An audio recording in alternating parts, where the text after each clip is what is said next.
Hello speedrun fans, welcome to it's actually part one. It's the second video because I had an intro of the PBRCSRC Speedrun Challenge 2025. I've done an intro. So in this episode, effectively the next part one, we start to add some bits and pieces onto the car. What I would say, some of it might not necessarily be needed. There's some of it which I think will be. But we have to have like a base starting point, I think. Now, as simple as this chassis is, you know, probably couldn't get more basic as the Tamiya Grasshopper. It's never designed to go high speed. So when this chassis came out around 1984, originally, back in the day, it was way ahead of its rivals, like the Tamiya Sandscorcher and those SRB buggies. Whether or not they were better, it was better than that, I don't know. But there weren't any LiPo batteries or brushless motors back then. Time goes on. This kit's been re-released like many times. I don't think it's actually gone out of stock anywhere. I think it's always been a constant buggy that's been available either online or in your hobby store. So things may have changed within the buggy, like better plastics and so on and so forth, but ultimately it's the same. Whereas the technology nowadays has far advanced forward. So you're now even putting in basic advanced technology to a Grasshopper is a little bit overkill for the car. It's not designed for anything, the biggest upgrade for back in the day was the 540 motor from the 380, and even that wasn't a straightforward, bolt on and play. Whereas the Hornet was the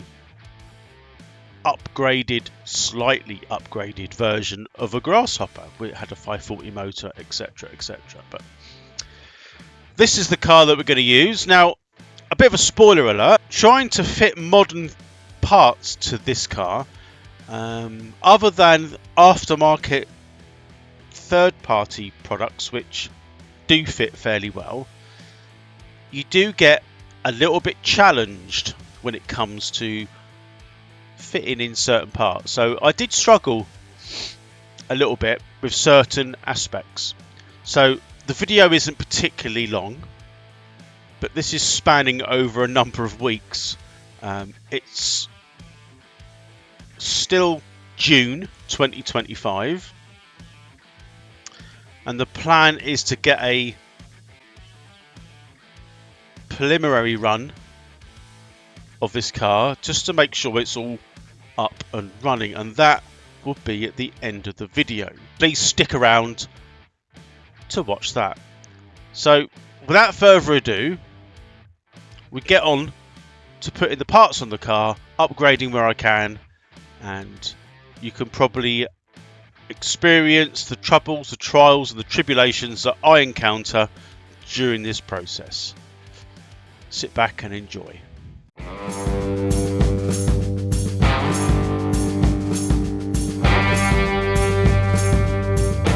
So a quick update, part two of my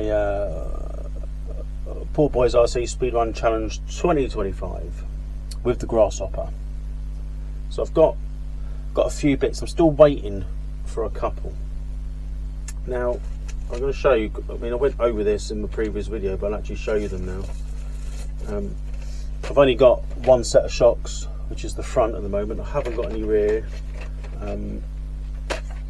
Yes, it's probably going to want an upgrade on the rear anyway, and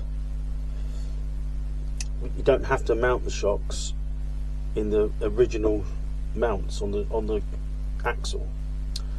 This wheelie bar's got other holes in it to mount shocks on, so that's what I'm going to probably do. But I'll need another set of like these, but slightly longer. This is just for bling, really, but I've got a titanium set of screws for this, although I won't be using them all, I guess. But because I'm sort of adding weight and then taking weight off, it's a bit of a contradiction. I've changed the bumpers to instead of the plastic ones, which would be okay, I'm going to put some aluminium ones on. Again, what I'm trying to do, believe it or not, a car that's too light is very, very unstable at speed, especially when you scale it down for these. You need some sort of low down weight.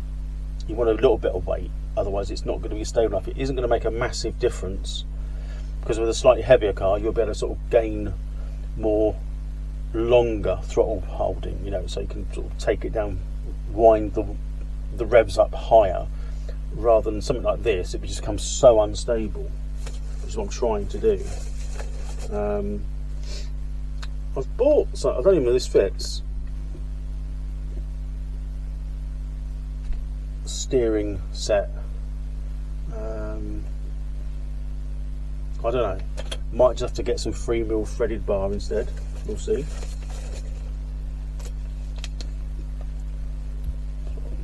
Pumpkin or Lunchbox longer front stubs to allow a slightly wider front track than the standard Grasshopper. Gonna try some hex bearings or hex adapters and bearings, don't know, see if that works. A bit of weight in the front and an aluminium front bumper rather than the plastic one, just trying to keep some weight down the front a little bit, weigh it down a fraction to help stability. And finally, actually I don't know if these will work, but because I've just got some FTX sort of banded, well, these are well, I don't know, banded, but they're pre-glued, just flat track sort of tyres. Now probably need to go bigger wheels at the back, but this will be just my base run to put them on. I'm waiting for a couple of these sort of clips at the bottom here, these sort of C clips, so like U-shaped brackets to go at the top for the shocks, and a wheelie bar, and a different gear that goes in the gear case. A metal gear case. It's not a metal gear case, a metal gear for the gear case. I run a Dean's connector on mine, so I need to, because there's a limited space here where the battery goes, so I need to take a measurement of that in there to get out at least well 2S. I'm hoping to try it on 3S, so we'll have to wait and see about that. So I think the first thing we'll do now is what? I hear you ask. Well, we're going to add some of this on. I mean, I've got to build the shocks, we've got to fit them on, but I can't do them until I've got that bracket. I can't take the gearbox off. Well, I can take the gearbox off, there's no point until I get that gear. I suppose we can change these side crash bars, front bumper, hubs, and I might have to buy some spacers. These are like 5mm stub axles. You can buy them off like Fleabay and that, you know. So, and we got these titanium hardware. It's for the Hornet, but Hornet, Grasshopper, it's pretty much the same.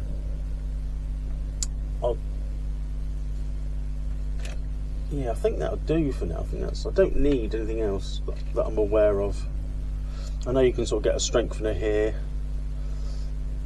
You know, how far? I mean, I suppose it stops it braking if it goes out into orbit. Do you know what I mean? But no doubt I'm going to need another one of these at some point. But the plan is to keep it as stable as possible.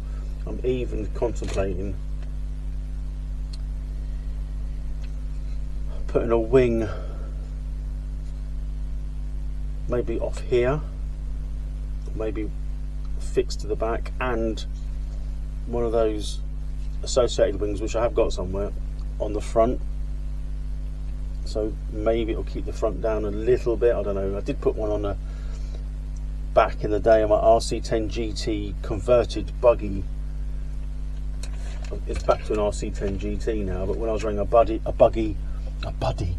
a buggy body shell on it, it kind of kept lifting, so I put one of them associated wings on. I don't know, I think it worked a little bit, but these are generally very, because it's rear engine, very much back heavy. So alright, so rather than sort of show you all the little steps, I'm going to crack on and then put on what I can for the moment, and then I'll come back and I'll show you. So I put the wheels on. I kind of agree, they are a bit small, but it's mainly for the preliminary run. I want stability. Now if you're wondering, because I've got the Midnight Pumpkin or Lunchbox front stubs on this, it's got longer stubs because of the big wheels, and you need spacers. Well, I knew there'd be a use for these, that's why I didn't throw them away. The plastic bearings, well, they're perfect, aren't they, for spacing? The only problem is there's a little bit of end float, which I now need to get some like 5mm shims or washers just to pack it out so the nut sits on the shoulder. There is a bit of play here. Anything aftermarket I might have to shim a little bit up, but we'll see how we get on. It's not the end of the world. The other good thing is, from this perspective, well, it doesn't actually show at the minute, but it's going to sit ever so slightly lower. The front suspension could be tuned so it's lower. There's going to be a bit more weight on it. It is even more bouncy than it perhaps was before, because there's no give in these tyres, where these smoothies there's a bit of give, isn't there? So I'm not going to say I need to go up or down, or probably have to go up the rear diameter to some bigger tyres, maybe for a truck or something. But I think for now, because these are relatively cheap to buy, aren't they, wheels and tyres, that's sort of the least of our worries whilst we're sort of figuring out the gearing. Depends on the size of the tyre, means you can probably match the perfect pinion within the range that you've got. Yeah, so I think that's a good step in the right direction. I think I'll carry on now, putting on probably the front bumper is going to be the easiest thing now, isn't it? I mean, it doesn't come with any hardware though, so I'm hoping the original hardware will fit. Although, as I said, I have got titanium versions of it, so we'll probably use some of these now as well. So let's put the front bumper on. I'll come back and show you, and then the sidebars, and then we're kind of waiting for bits and pieces then. So this is how far I've got on at the moment. I've got a few things that I need to add on, which I haven't arrived yet. One I think is the brace at the back, and I've yet to order the rear shocks.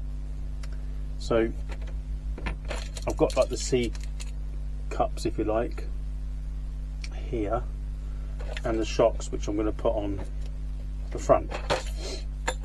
But I'll show you what I've done at the moment. So you can see blue bumper, the extended hubs with some spacers on. There's a bit of play there with the, it's to do with the sort of the actual steering arms. What are they called? Stubs? Not stub axles. I don't know what they're called. You know, these bits in there. You know, stub axles. There's a bit of play, so I've got to sort that out with some shimming. You can see there with this other wheel here. Look, so I'll show you that one. But easier. There's quite a lot there. The aluminium sidebars are okay, and I've got the steering underneath here.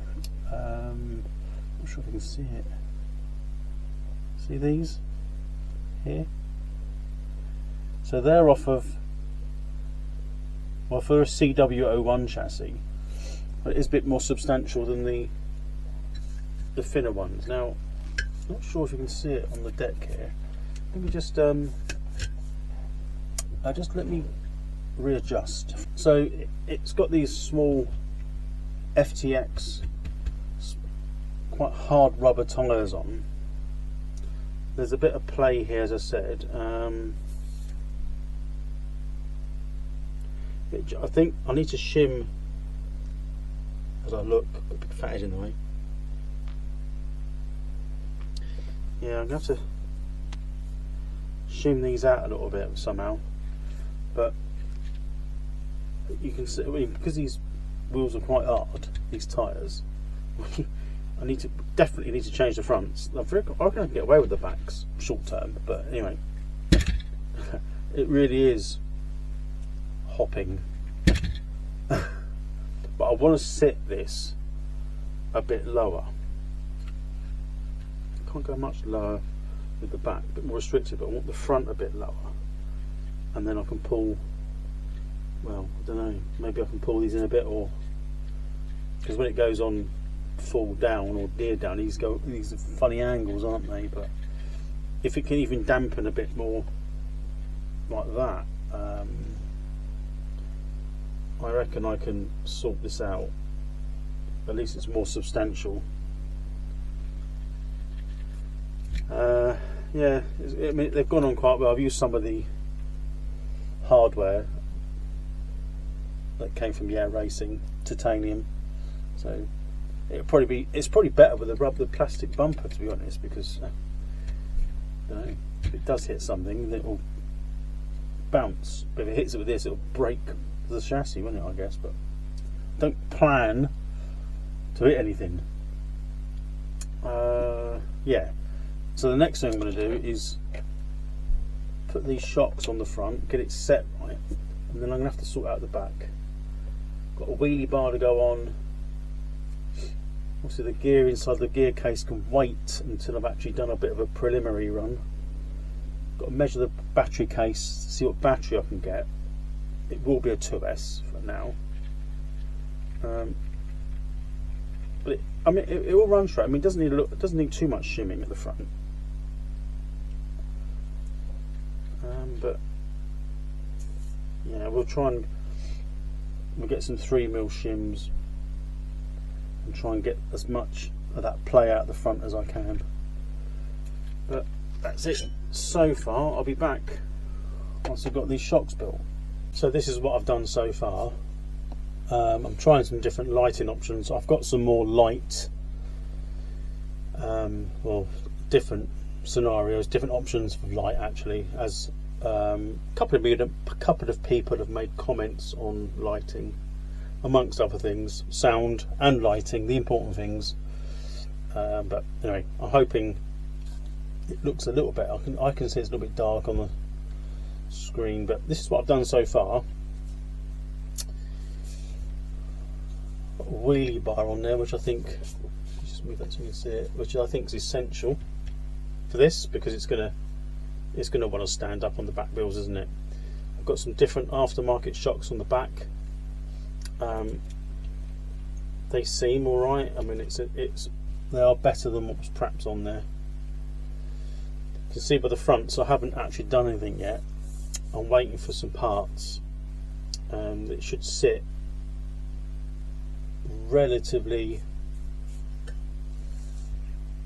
Well, one of the lights has gone off. It's gone flat, I think. After all that, it should sit relatively low. The back's reasonably low anyway. It could go a little bit lower if I wanted it to, but. And I'm just charging up a NIM, which is there, for a test run, 4,300 milliamp. It will run on 2 or 3S, probably 2S initially, but I think for now, while I'm just trialing it out, I can't remember whether this electronic speed controller allows me to run NIMs. Pretty sure it does, can't remember, but we'll have to find out. We've got this here, so we've got to change it from LiPo to NIMH. The plan is to run these shocks on the front. I've got different links on the bottom of them to see which one fits better when I eventually get around to doing it. I've got a feeling that you're going to have to lock the diff, because as soon as it goes up on the back wheel, it's going to do it, and scrabbling for grip, it's going to pull all over the shop. So unless you can keep the front down, a gyro is absolutely pointless. But we'll see. So it's getting ever closer. The bits, it takes a bit of time to get the bits I need. I'm still waiting for a few more other items coming during June. And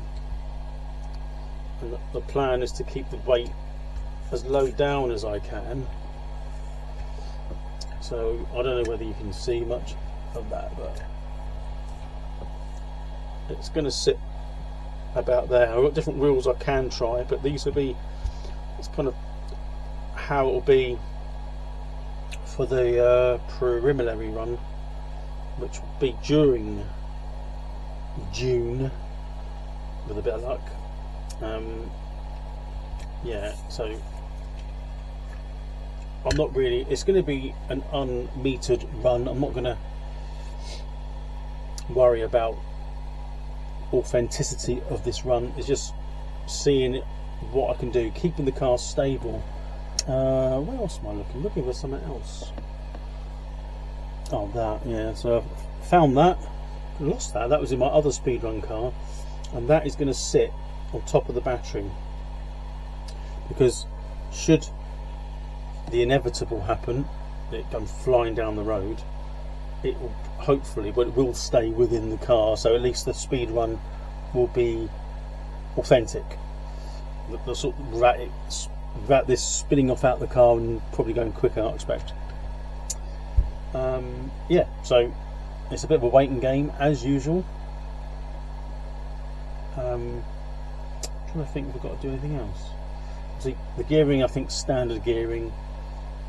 But I'll go over some more bits as we get nearer the official runs to see how it goes. I think the lighting's gone a bit rubbish now, so will he ever get it right? So hopefully by the next part of the video we may have a solution for the lighting at least.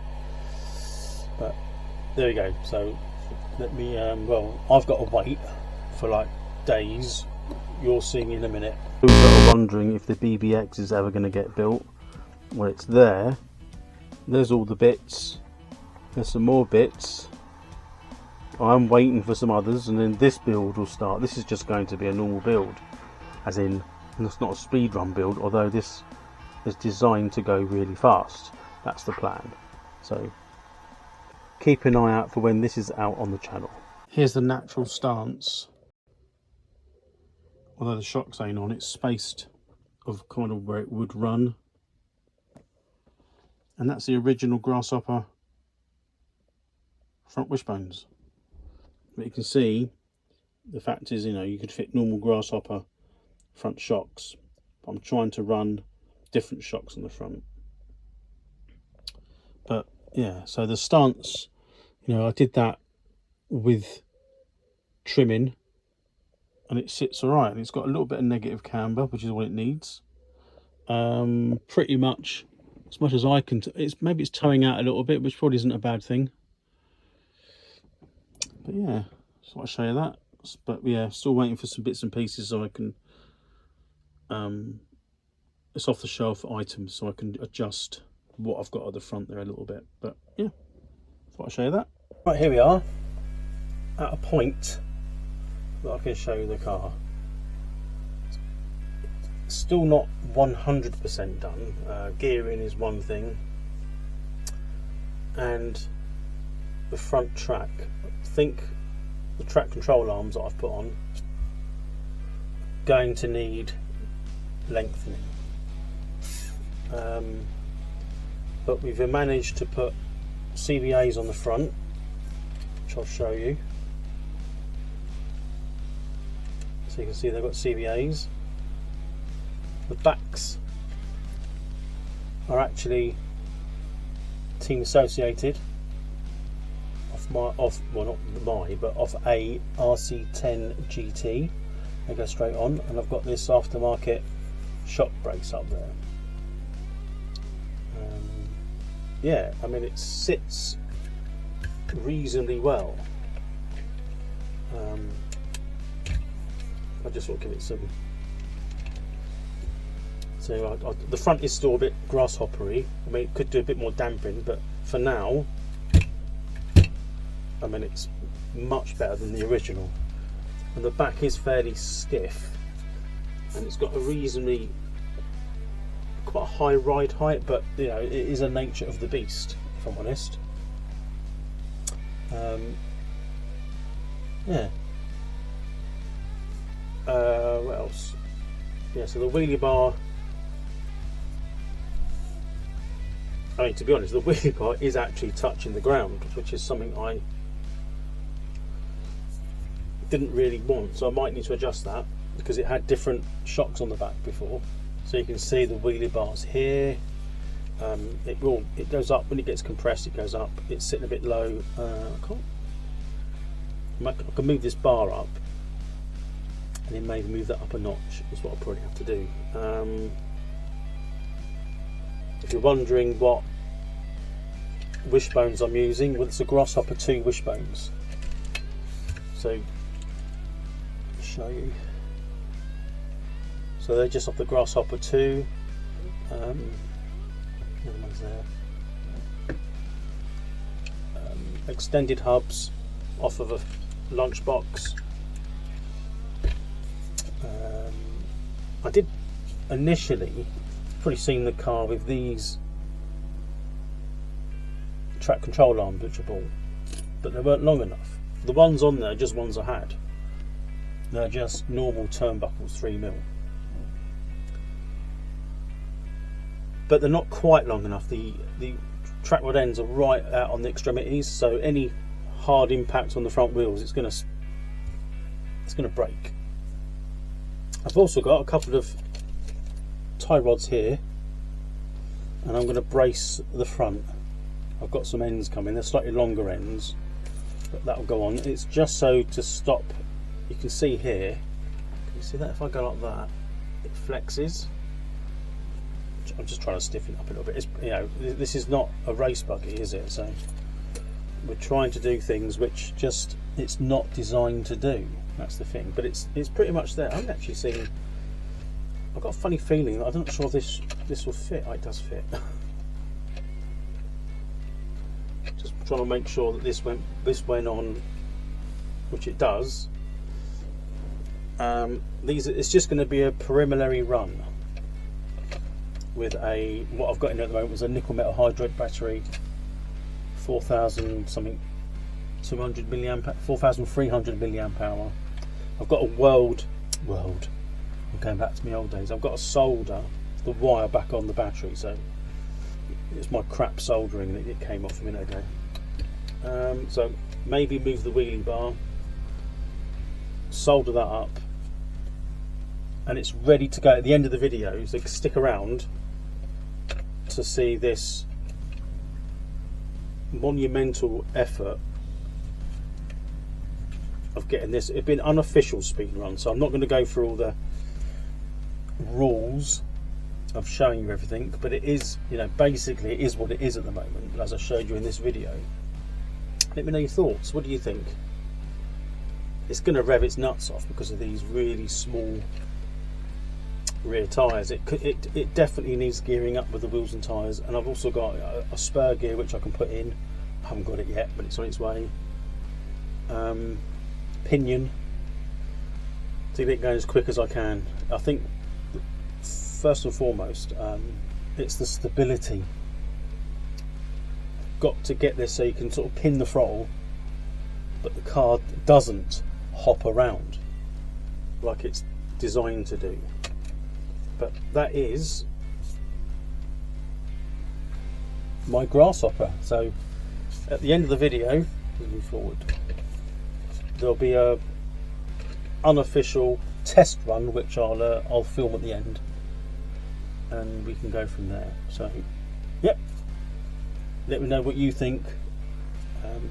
It's nice seeing the pictures on the forums and Facebook or whatever, but of other people's efforts. Yeah, amazing. So I'll be out on track in a bit, so I'll see you in a second. Okay, here, first sort of preliminary run really. Just want to make sure it runs straight. I'm not flat out nowhere near. So let's see how it goes. Oop.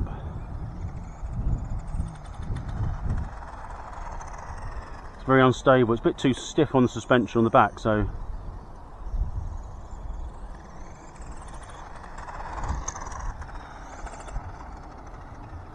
and obviously when you brake, it's just the back wheels, so it's all over the place.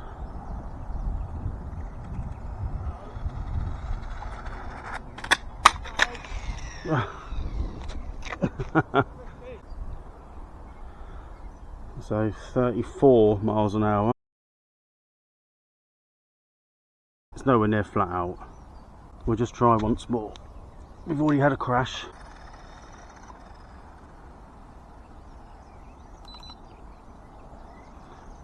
Trim it up a little bit.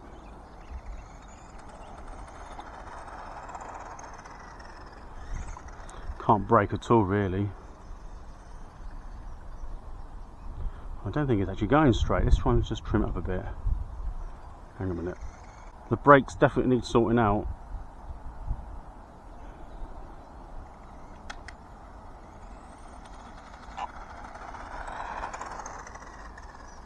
It's fairly straight, but I can't hold it because I can't stop it. I think it's on standard gearing as well.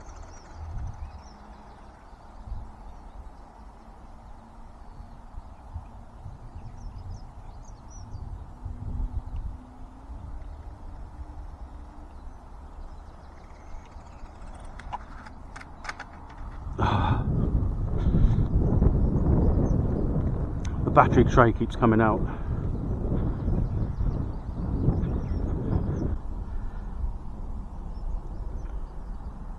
.32 at the moment. Right, back to the drawing board.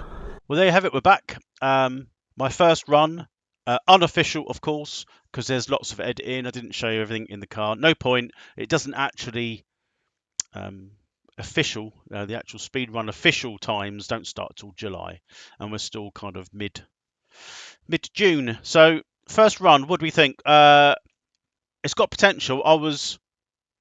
I kind of went flat out for a split second on one of the runs. It wasn't the fastest run, 32 I think, but because the suspension, although I've got different shocks on the back, going to have to soften those up. The other thing is those tyres are quite hard. They do balloon a little bit, even though they're like, they seem like they wouldn't do that. If you run normal grasshopper wheels and tyres on the back, it's going to hop around even more, in my opinion. So it is actually living up to its name by hopping about. I think the front's all right, suspension-wise. The front wheels are sort of pointing in sort of, because it's towing out loads, so that's going to scrub a lot of speed off, but it should keep it, well, I say keep it straight. It was wandering. There's a lot to do to it. I think one of the main things, because of standard gearing in that car, with just a brushless motor. It's in the video. I can't remember off the top of my head. 37 or something kV, 37,000 kV. I can't remember. I don't know. I don't guess. Stop guessing. But 34 miles an hour is an okay start position. A lot of this is going to depend on the wheels, tyres you're using, mainly the tyres and that rear suspension. I forgot to tape up the battery tray, which inherently just always seems to come loose on this car. So I was going to put some tape across it to stop it coming out. But yeah, not bad. So unofficially, 34 miles an hour. I can tell you now, it's nowhere. You know, it needs to be pinned and flat for ages, but you can't brake. As soon as you brake, it locks the wheels, it'll tip and it'll just tumble and smash itself to pieces. Which, you know, on the final run, it may not matter so much when you want to really, that's the fastest you can go. But I don't want to destroy it building up to that. I will mess around with the brake system within the ESC. Don't know. I think it's on fairly light anyway at the moment, but that's what you get. Rear-wheel drive, the brakes only work on the rear. It's not like a four-wheel drive, which sort of grabs all four wheels because of the drivetrain. But it's interesting. It certainly goes to show also that where I'm running it, and I tend to run, if I do speed run cars, I tend to do them there all the time. From when you look at it, it looks flat. There's a few sort of little grass bits growing through the tarmac, but you can miss them, but it looks flat. But you can see for this, because of the it's all over the shot. But yeah, there's not much else I really can say about that. But that's the part. I did say this was part 2 or 3. I forget which part I'm doing really. It's the second video. The first one was the intro. This should be part 1, shouldn't it? I think I might have said it's part 2. I don't know, but it doesn't really matter. This is the second video, and this is the first preliminary run, unofficial time, unofficial running gear, I suppose, because I haven't actually shown you it. But it's no different. It's what's in the video. You know, we're not here to cheat or make things seem what they're not. It's just not how I do things anyway. So benchmark for me, 34 miles an hour. It's interesting seeing what look like standard hoppers do like 33 and that sort of speed, even brushed. So I'm not sure whether they've got their throttle pinned or not and how far they're going with it, or maybe they've changed the gearing, or it's absolutely standard. But it goes to show that you can throw all this stuff at it. Doesn't make a huge difference. What I will say is that if I could pin the throttle and hold it and let it rip, it will do. I reckon that's probably got 38 or 9 in it, maybe at the moment. But I'm guessing, you know, there's people out there that may have already tried that, got there, and they could be more accurate with that. But anyway, that's that video done. It has gone on a bit too long. I do apologise, but the next video will be any steps that I make. Would have to start thinking about making them official in July anyway, but I will make the videos, and obviously I'm only going to submit the one that I feel's good enough. Although the video you watch on YouTube might show you a couple of attempts. I don't know how I'm going to do it yet, but I might even do some without filming, so I can just get on and concentrate on what I'm doing, about sort of setting the camera up. And you've only got to put it on your hat and point it and push record. I know, but it's more things to worry about and things when you're going out quickly to get like these things done. Anyway, that's that. That's enough of me talking. I hope you enjoyed that sort of build process and run process. Let me know what you think. I enjoy looking at, like I said, all the pictures in the forums, Facebook, of everybody doing their speed runs, building their cars. I think it's great for the community. These are great, and for some reason, I think Phil does it better than anybody else. There's other speed run guys out there, and I'm not saying they do a bad job. I just feel, that's a bit of a pun, I just feel Phil, F-I-L, does a really good job at bringing us all together. And it's a fairly small knit community, but this has gone, it seems, worldwide. So kudos, Phil, kudos to you. Anyway, that's it. On to the next one. Some upgrades, some improvements, maybe for a next test run in the not too distant future. So please like and subscribe if you want to see this next video, and hit the notification bell and let other people know that this channel's doing the speed run, and other like-minded RCers can enjoy what I do, and maybe they can learn something, and I'll learn something from them. So I'll see you on the next one. Thanks for watching. Bye for now.